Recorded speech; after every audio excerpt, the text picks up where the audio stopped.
Well, hello, ladies. I am so glad this is Racine Rikard, personal financial strategist. They call me AKA the financial transition magician.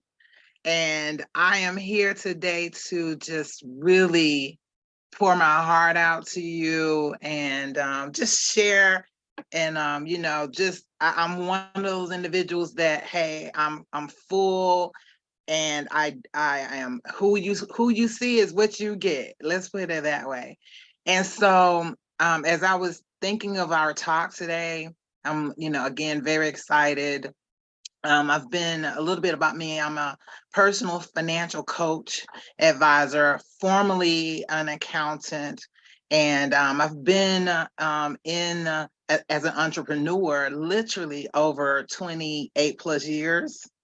And I promise you, I'm 21. So, I'm one of those 21 and holding. But as I started my career, I just realized a couple of things. And again, just talk from the heart, and I'm very, very transparent, because I feel like there are women, out there and, sister girls out there that, hey, probably have the same story or similar story as myself.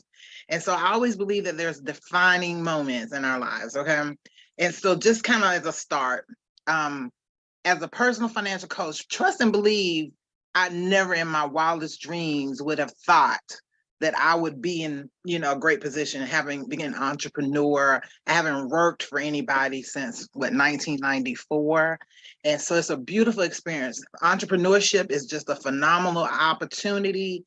It is not one of the easiest, but I wouldn't trade it for the world. And I'm a serial entrepreneur and I have multiple businesses as well. And I'm a six-figure earner as well. So I am going to share with you how I got started and why. And again, it's about those defining moments. So I have a series called Fine, Fabulous, and Financially Free.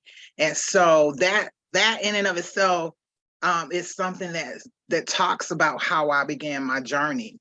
And so I was recently last week, I'm the person in my family, I'm the go-to for my dad. My mom is no longer, with us.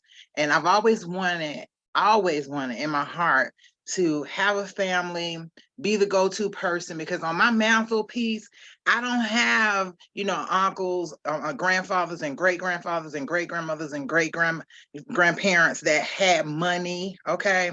And I did not have that on my mantle, and of course wasn't born with a silver spoon in my mouth. But that's not to say that any individuals out there that do, hey, that's great. But for me, it came from humble beginnings. My parents, didn't even have a high school diploma, or even a college degree. So I'm really one of two of their kids that got a college degree. And so I am really my ancestors' wildest dreams. But last week I was spending, some time with my dad. And so one of the things I always wanted to do is make sure whatever my dad wanted, he didn't have to want for anything, money. And I have brothers and sisters, but I'm the go-to. So one of the biggest things, it's the smallest things, is that I needed to make sure he had a haircut. And so I went and took him to a haircut and he was, balking, whatever. But just to see that face afterwards, I mean, I could just see him light up even more.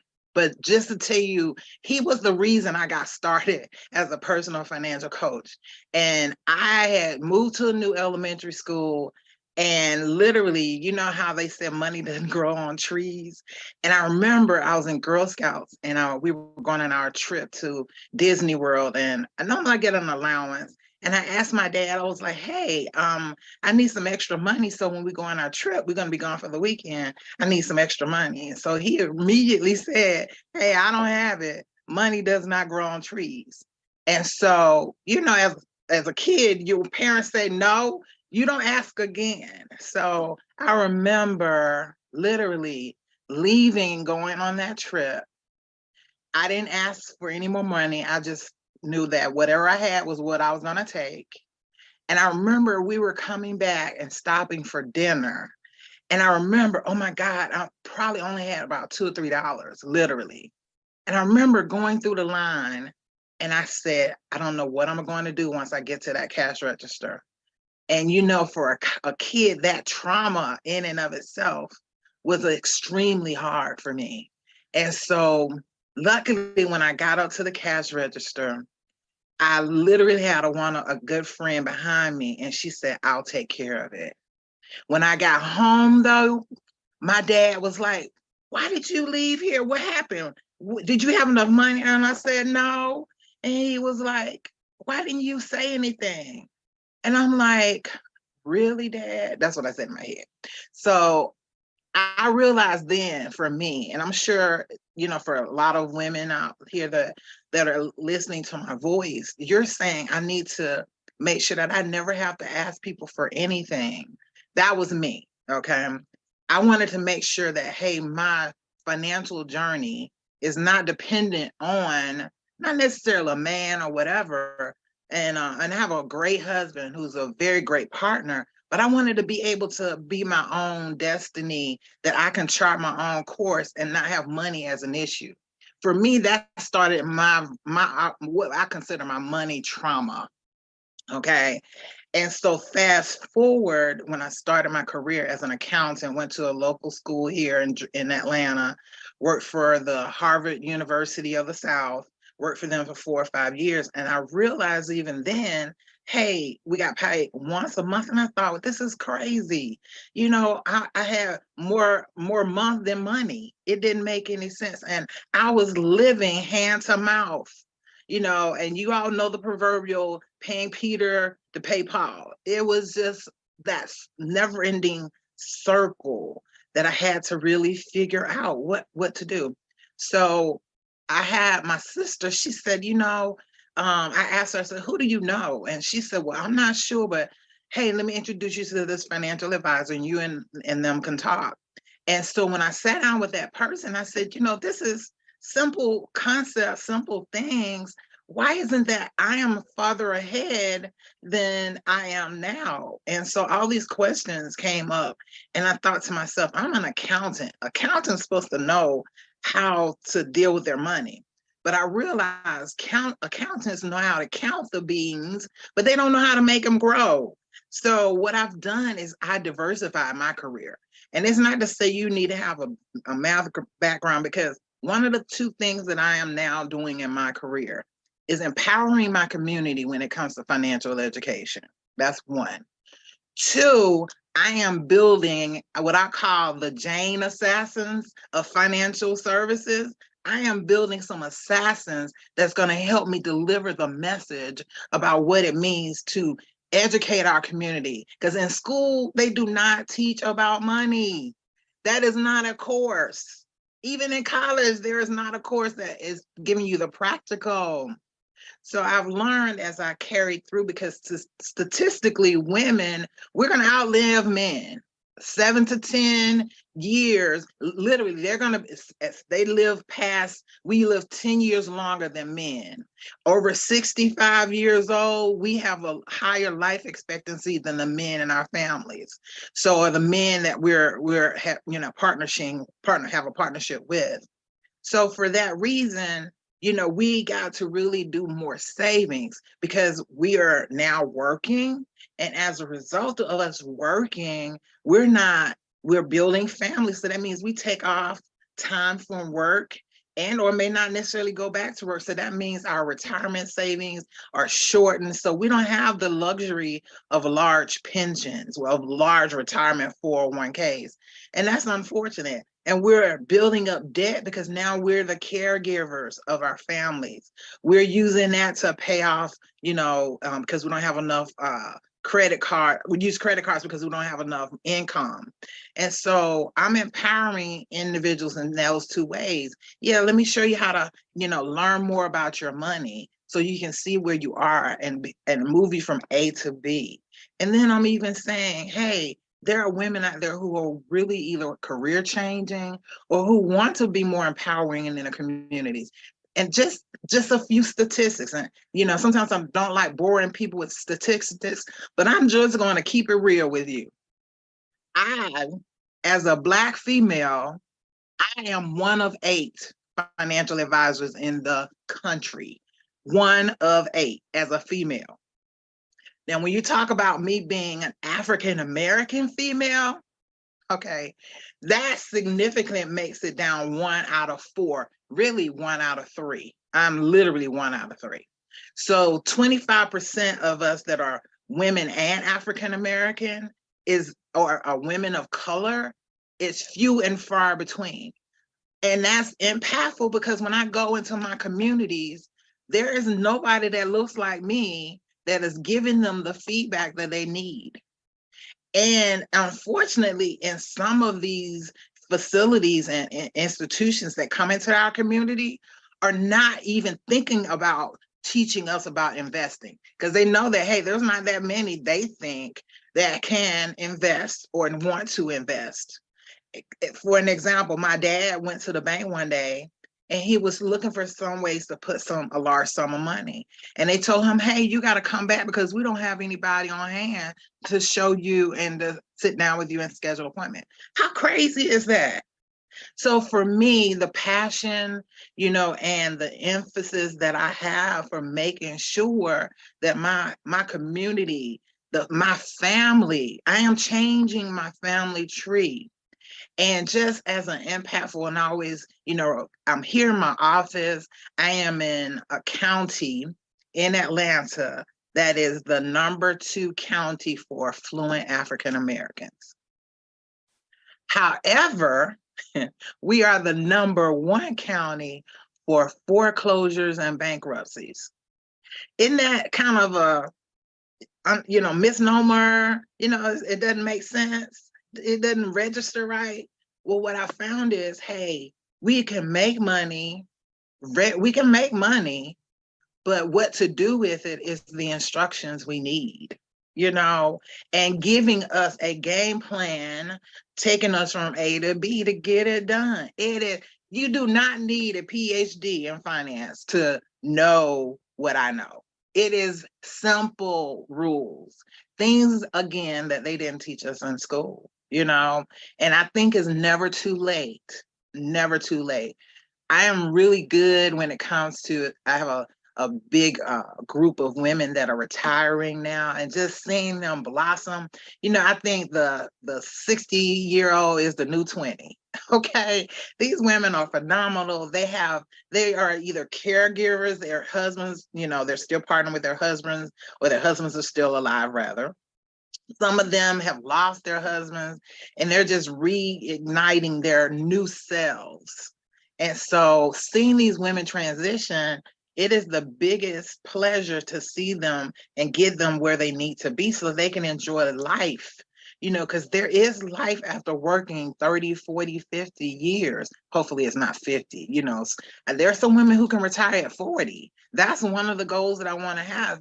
There's the millennials and the Gen X's and the Gen Z's. They're not thinking about staying in a job until they're 70, 80 years old. Okay, it is not happening. Okay, so you millennials out there, I hear you. It is madness. Yes, you say, and I agree with you. And just to know that they're thinking of increasing the age for retirement from age 67 to 73. Okay, yeah, we're living longer and people are working more. That is not the idea. That's not the idea, to stay in a job forever. I want to be able to enjoy, or to help you all enjoy your years of life, so that you can travel, to the places that you want to travel, that you can spend time with your kids and grandkids, and really enjoy time with them, and not just sitting at home, and not as we did in the South when we were growing up. We would take the vacation going from my grandmother's house 1.5 hours away, and we would pack those lunches in aluminum foil.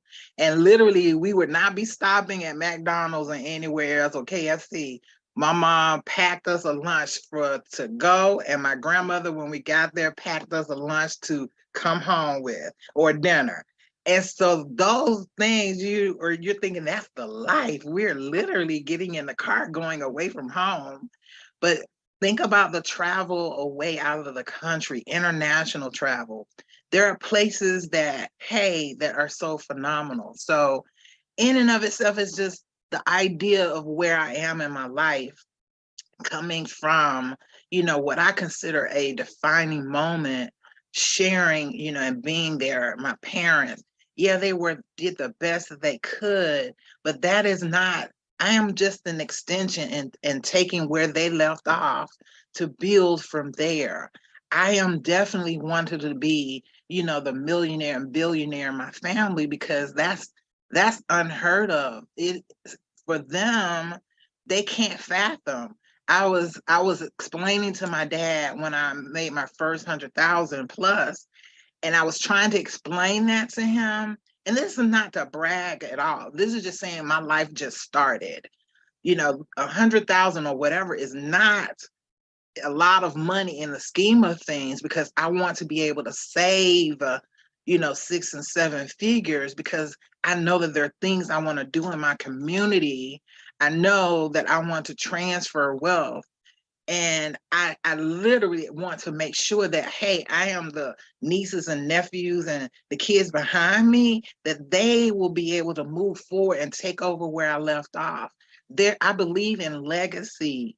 I believe in making sure, that, hey, I am building something that, hey, when I leave here, I am literally going to, see the rim. When I go to the gates of heaven and look back, I will say, job well done. That's what I want to have been said. And so one of the things, as I said, I'm in my office and I have this big portrait that of a oak tree of our family homestead in Alabama. And I took this picture because when I leave out, behind me is the cemetery of all of my family, all of the individuals before me, my grandfather, great grandfather, great great grandfather, aunts, cousins, and when I go out, getting ready to leave, behind me are those graves, or what I call the ancestry. But before me is this big oak tree, just if I could only describe, is ancient, just beautiful. So I took a picture of it and I was reminded of the individuals that gave that land to my father and grandfathers and great grandfathers to use for our family. And so I found this post, this poem that says, one has to come to the realization that as I plant trees, that I will never get to sit under them. If you hear me, if that affected your soul, I promise you that when I look at that tree, I know that behind me are my ancestors that says, hey, before you is what we are pushing for you to build a business, to build a legacy, to do the things that, hey, because you are your ancestors' wildest dreams. There's so much that, hey, you in and of itself are going to be able to really do for the generations to come. And we are proud of you. I feel that in my spirit. So as I leave you all today, I hope that, hey, my words have affected your soul. I hope that, hey, whatever I can be of assistance to you, please reach out to me because our community is closer and fit for us to do the things that we need to do. We love you. I enjoyed spending this time with you, and I look forward to a great session. Have an awesome, awesome day.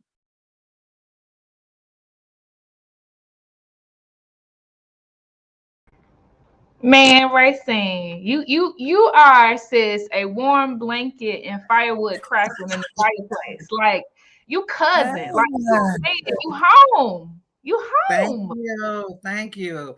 I was sitting there listening. I was like, oh, Lord Jesus, don't let me start crying. Please don't let me Woo! start. I was like, I can't be no baby today. I got to be strong today. You Woo! know? One of But three, yeah, though, sis. One of yeah, three. one of three, one of three.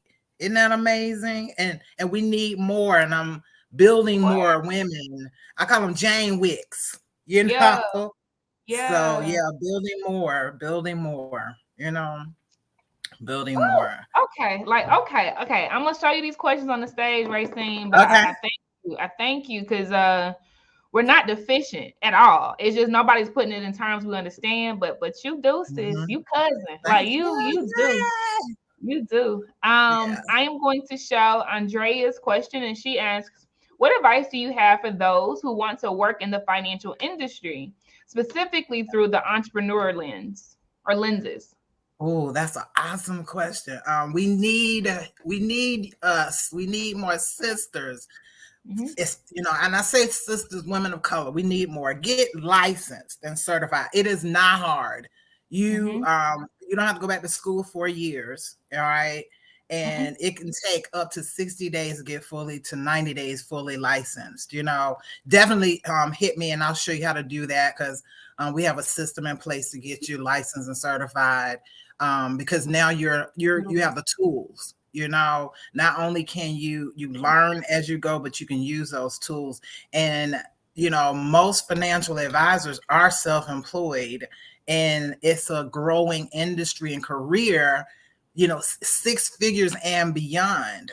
Oh, And you learn a lot, and just especially if you are community minded, it really gives you a good sense of being. It really does. Yeah.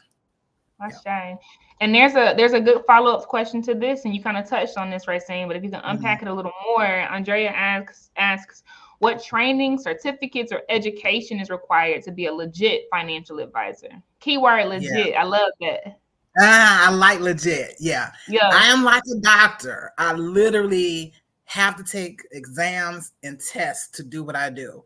And so with that said, even individuals who go to school for finance, etc., literally that's a great stepping stone. That's a great start, but they'll actually have to come out and get a license Right. to, become a financial advisor. And like I said, it doesn't take long.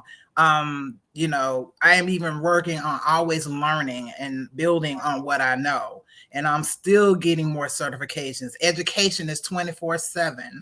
So that's the one great Okay. thing is, background accounting and tax prep and tax consulting. That's, things change so much with the IRS. You all know that, and tax code.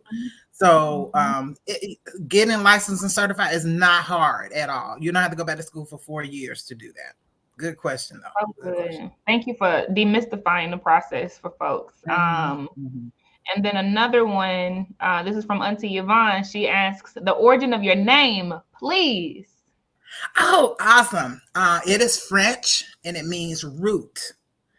Ooh, And I love it. And my dad thought I was going to be the firstborn son. His name is Ray. Fooled them. But my mom had a best friend named Racine. And I looked it up, and it's French for root. And it fits me perfect because I'm very grounded. Fits me yeah. perfectly. Very grounded. Good question. Good question. Yeah, that's a good question. All right, y'all. I don't see anything else in the Q&A or hands raised. You got 30 seconds to hit it, okay? This was the last session of the day. Racine is here. She is one of three. Like, sit in the gravity of that and know the opportunity that exists here. Take up space, because the way you move in here, I promise you, will dictate the way you move out there. Gotcha. Racine, I want to say, and I asked this question too, but I will say, like, we are few and far between. I walked away from finance. I don't really do finance today outside of consulting fintechs, right? To fund the business. But yeah, like structuring big loans, right? $10 billion. My biggest merger was $100 billion or $110 billion, right? And I never, not one time, ever worked with a Black woman. Like not one Black woman knew that I ever came in contact with around the entire world. Did business in London, never ever worked with a Black woman, and of course never paid money to a Black woman, not a Black business. So you're right, like, we're not in these rooms, and I'm not even using the finance skills anymore, right? Not for Blaze.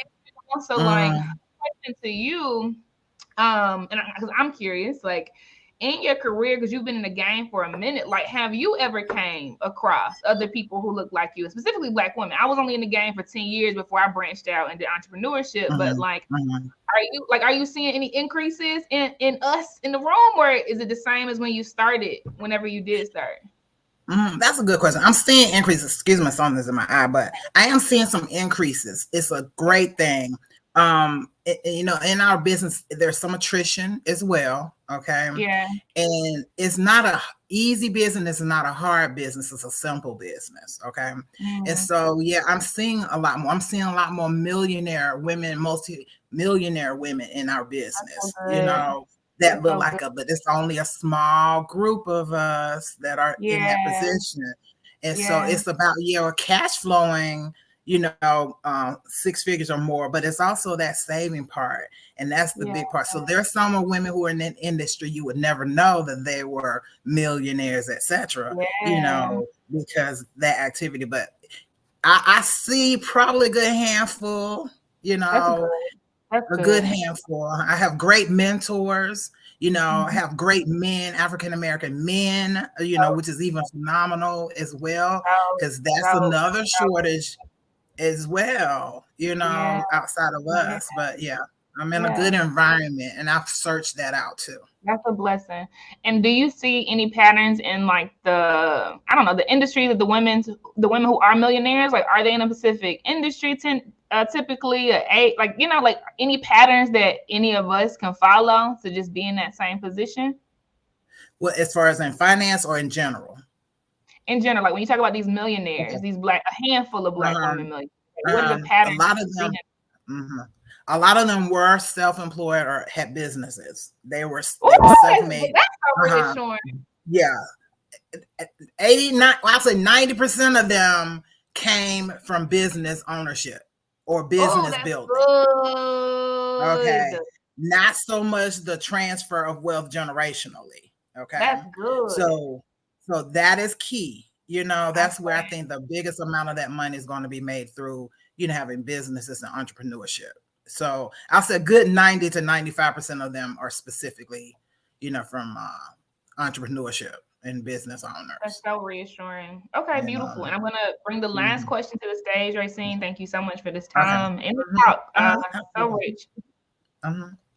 This is from Christina King, and she asks, this is a serious question. How does one own finance when they're terrible at math? It's called a calculator. Don't let that be your hindrance. Okay. I used to think I was bad at math, but that's the one subject I loved in school, math. But it's called a calculator. Half the time, you know, we have we were talking about AI software, etc. yesterday. There are computer programs that help me analyze the data. Of course, I'm using it to help, you know, look at you as an individual when I'm making suggestions, etc. So don't let math be your issue, please. It's called calculator. You know, I'll help you understand the numbers and where they fit in. But the biggest part of the tool that I use is here and the calculator. I promise you. And reasoning. That's reasoning.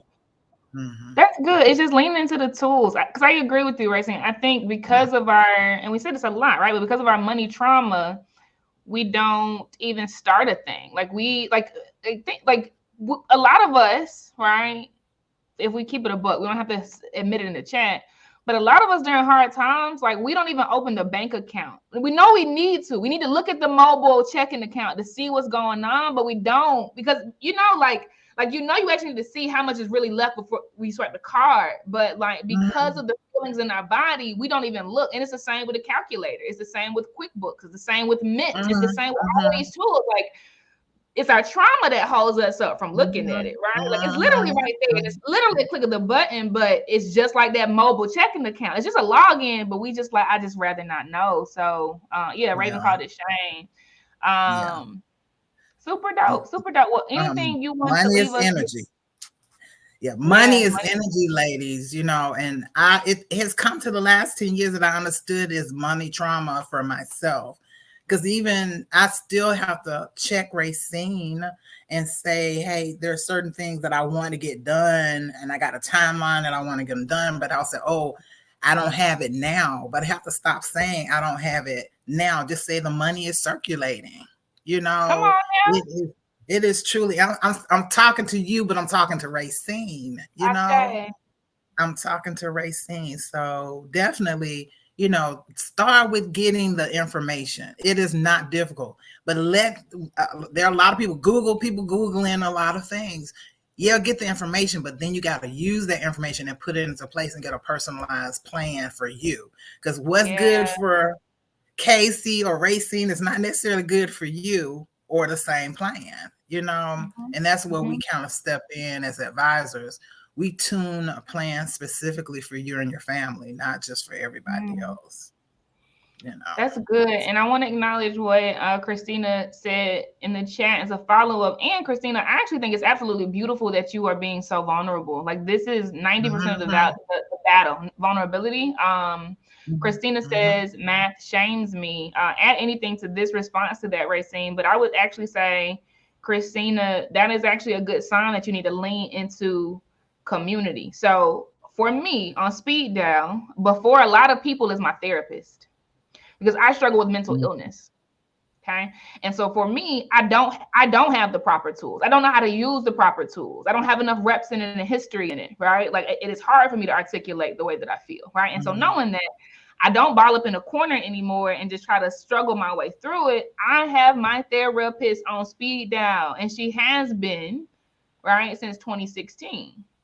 Right. And we're in and out of those things. Right. But there are other things. Right. There are feelings that I need to navigate. And so there's this one person on my speed dial that I know I can call and snot and cry.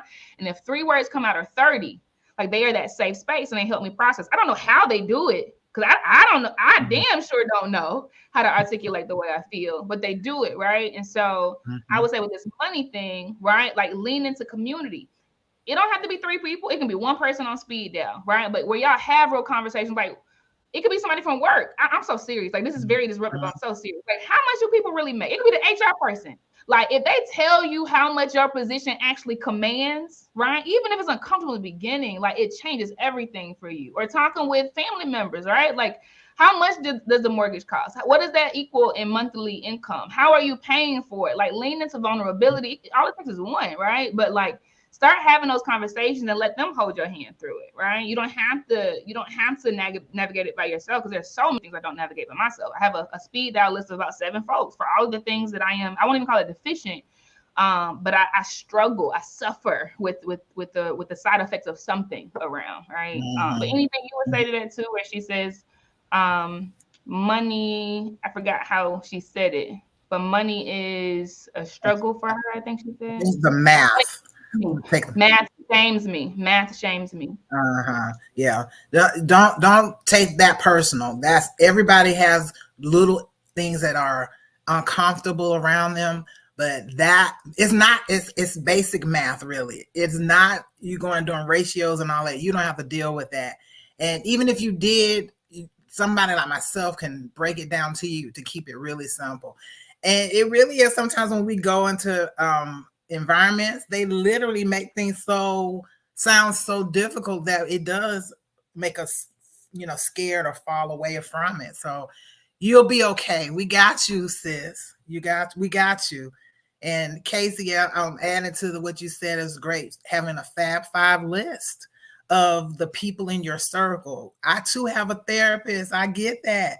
Have an estate planner, have an accountant, have your financial advisor, and just have somebody who that if you need to just have a conversation with, that they will tell you the truth. They are independent of you and your family, your friends, but they are a friend.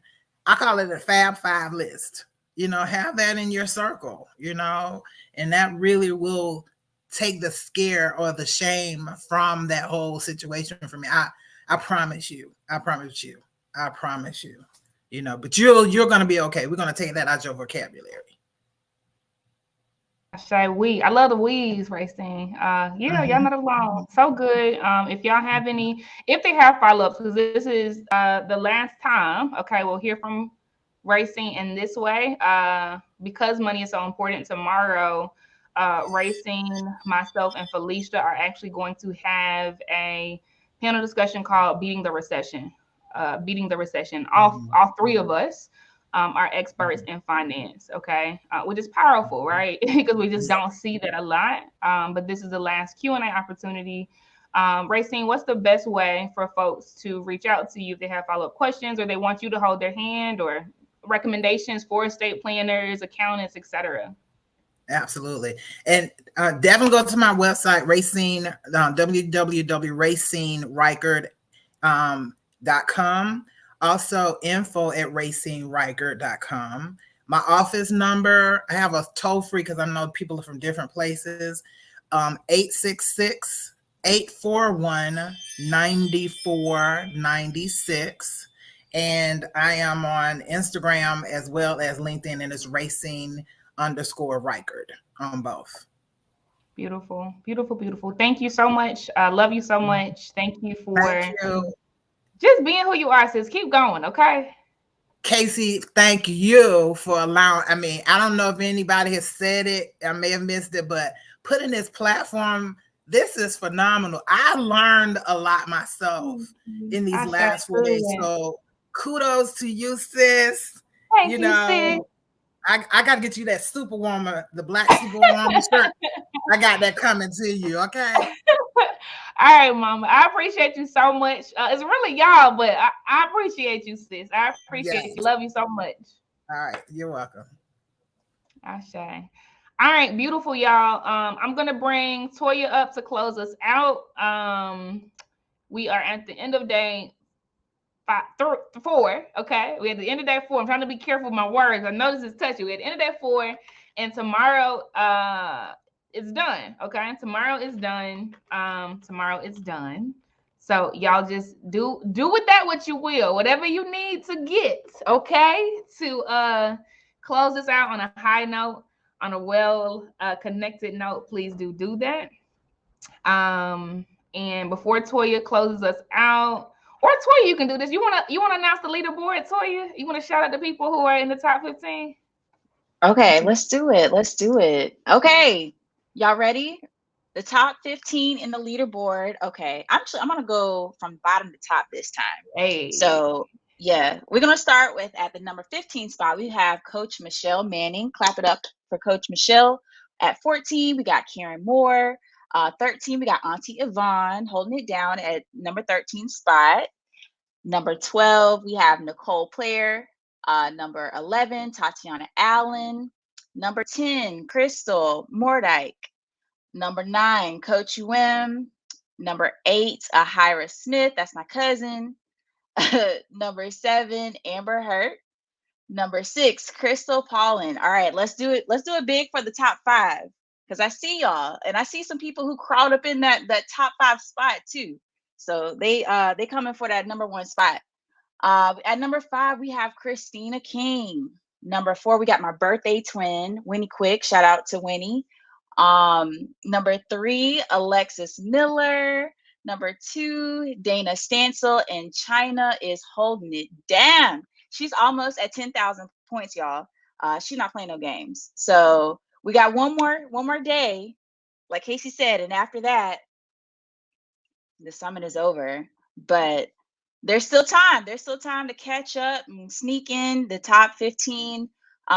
People on the leaderboard will be receiving some prizes, and that's always fun. That's always exciting. So make sure you show up tomorrow as well for our last and final day of the summit. And I hope everyone has been enjoying it so far. I know you have.